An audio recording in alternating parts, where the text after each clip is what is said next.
Bonjour, nous sommes le lundi 30 juin, bienvenue dans l'épisode 40 de la saison 6 du JT News Assurance Pro.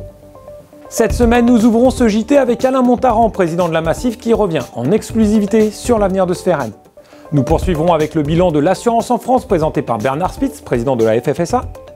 Nous écouterons ensuite un autre président, Jean-Luc de Boissieu, présenter la stratégie de SMAC l'assurance. Et nous finirons ce JT avec Jean-Paul Babet, président de Syndicadis, qui commente le dernier baromètre des courtiers grossistes.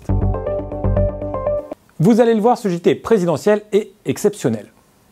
Nous commençons avec Alain Montaran, élu président de la Massif il y a une semaine et qui a déjà fort à faire. En effet, la Massif et la Matmut annoncent ce 30 juin la signature d'une lettre d'intention pour accélérer leur rapprochement dans le cadre de Spheren. En exclusivité pour News Assurance Pro, Alain Montaran revient sur le sujet. Nous avons acté la sortie de la Maïf de Spheren et donc notre volonté, quand je vous parlais de construire tout à l'heure un groupe mutualiste de référence, nous pensons que Spheren peut être demain un groupe de référence et le fait de s'ouvrir et de travailler avec la Matmut nous permettrait à nous aujourd'hui, forts de nos 5 millions de sociétaires, de passer à une taille relativement significative à 8 millions de sociétaires. Et donc ce que nous faisons aujourd'hui, ce que nous lançons à compter d'aujourd'hui, c'est ouvrir le champ des possibles de toutes les relations que nous pouvons avoir avec la Matmut et nous verrons donc à peu près en fin d'année, début d'année 2015 où nous en sommes et comment nous pouvons construire mieux et essayer en tout cas d'aller vers un groupe intégré puisque vous le savez, les contraintes réglementaires, notamment Solvabilité 2 en 2016, nous obligeront à consolider nos comptes au sein d'une SGAM telle qu'est Spheren aujourd'hui. Nous aurons réellement les réponses premier semestre 2015. Voilà. Difficile de donner une date très précise à aujourd'hui, mais les travaux que nous menons, qui sont quand même assez conséquents, vous l'avez compris, l'objectif c'est réellement d'arriver avec une réponse en début d'année 2015. Dans un premier temps, il est clair que c'est un projet à deux que nous étudions. Si on veut se projeter plus loin dans le temps, est-ce que Spheren sera une structure fermée? Moi en tout cas je ne le souhaite pas.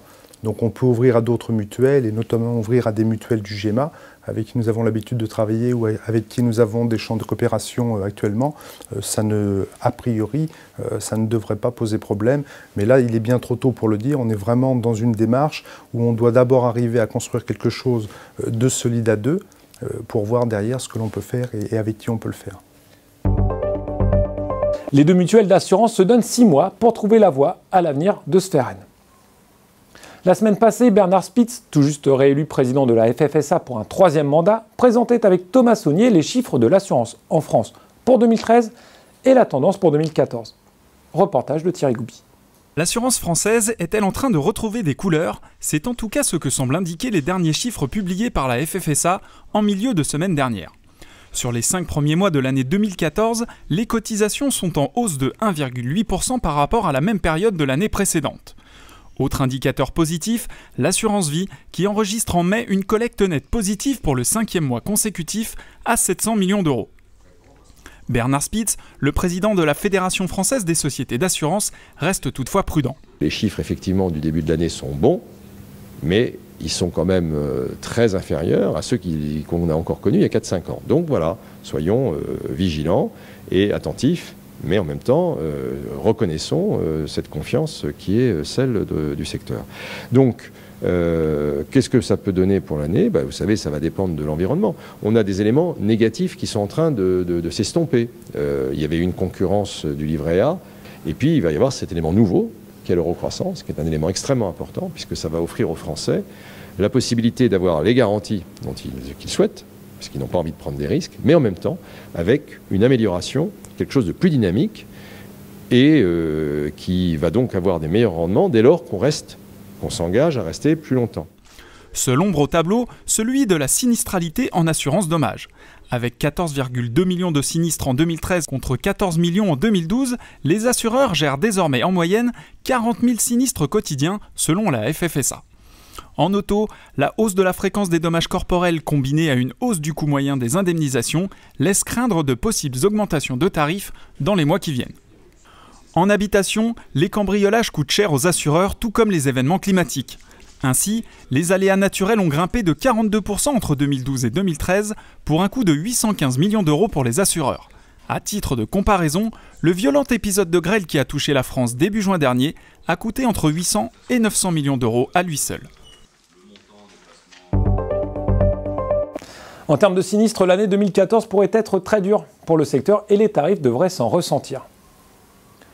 Nous continuons à donner la parole au président avec cette fois-ci SMAC l'assurance. Alors que la transition au GEMA se fera officiellement demain 1er juillet, la mutuelle niortaise a déjà officialisé l'arrivée de Jean-Luc de Boissieu, ancien secrétaire général du GEMA, qui s'apprête à donner un nouvel élan à SMAC l'assurance. Nos partenariats industriels ou commerciaux, la SMAC a déjà pas mal de partenaires qui travaillent avec elle. Je crois comprendre qu'il y en a d'autres qui sont candidats pour travailler avec elle, et c'est une bonne chose.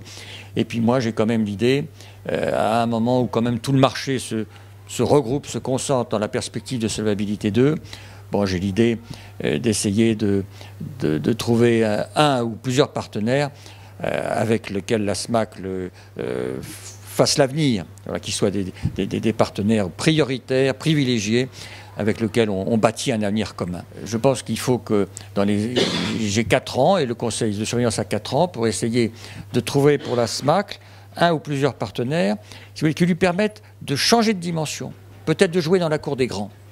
Et disant ça, je sais que ça peut apparaître très ambitieux à certains, mais qu'on me donne ma chance.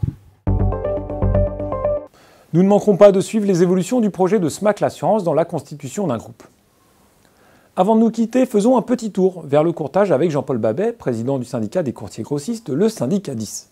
Commanditaire d'une étude sur la perception des grossistes par les courtiers et les assureurs, Jean-Paul Babet fait part de sa surprise au micro de Thierry Goupy. Il a été un peu surprenant pour nous de constater à la fois le taux de notoriété que nous avions auprès des assureurs et leur reconnaissance, surtout dans la chaîne de valeur, comme un acteur indispensable, un très très fort pourcentage. Il est vrai qu'on n'avait pas cette vision puisqu'on avait fait des enquêtes auprès des courtiers distributeurs. On n'avait pas encore jusqu'à présent fait d'enquête auprès de nos porteurs de risques. Et dans ce sens-là, on a été très confortés dans le fait qu'il y a plus de 85% d'entre eux qui estiment qu'ils vont développer leurs affaires en 2015 avec nous. Ce JT est maintenant terminé, nous reprenons cette semaine le cours des dossiers avec le marché de la MRH. Pour ma part, je vous donne rendez-vous lundi prochain pour une nouvelle édition. Très bonne semaine à toutes et tous.